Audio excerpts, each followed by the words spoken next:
She sent the message late at night. A long paragraph filled with certainty and warning. My fiancée said she needed honesty, but her words felt more like a verdict already decided. She told me she enjoyed chatting with other men, and that I had to accept it if I wanted our future to continue. At first, I stared at the screen, rereading every line as if it might change. We had promised each other loyalty, or at least I thought we had. Seeing her make it sound so casual made my chest feel tight. I asked her when this started, trying to keep my tone calm. She replied quickly, saying it had always been there, just harmless conversations. According to her, I was the only one making it complicated. She explained that these chats made her feel desired and alive. She said love should be flexible, not restrictive. If I trusted her, she said, I wouldn't question a few messages.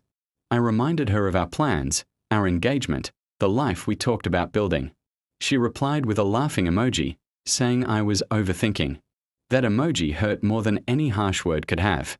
Then she gave me the choice. Either I accepted her chatting with other men, or we ended things right there. She called it maturity, as if boundaries were a sign of weakness. I closed the app and sat in silence, listening to my own thoughts. Memories of us laughing together mixed with moments I had ignored. I realized how often I had been the one adjusting, forgiving, understanding. After a while, I opened the chat again and typed slowly. I told her I didn't want to control her, but I also didn't want to betray myself.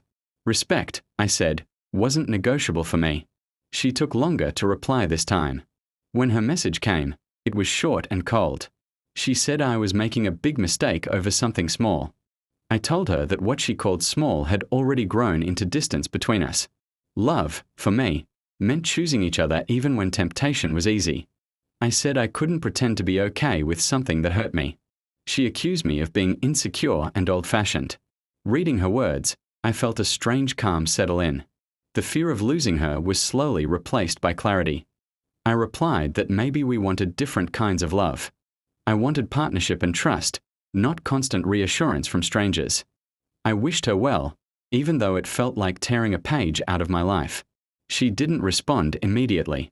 Minutes turned into hours, and the silence answered more than any message could. I realized my choice had already been made. The next day, she finally texted back, saying she didn't expect me to walk away. She said she thought I would bend like before. That message confirmed everything. I told her some lines matter because they protect who we are. Crossing them changes people, even if slowly. I said goodbye without anger. After that, I deleted the chat, not out of hate but out of necessity. Healing, I learned, sometimes begins with a clean break. Holding on would only reopen the wound. Days passed, and the quiet felt heavy but honest. I missed her voice, yet I didn't miss the doubt. For the first time in a long while, I felt aligned with myself. I understood that ultimatums reveal more than they threaten. Her final choice gave me my own answer. I chose respect, even if it meant choosing to be alone.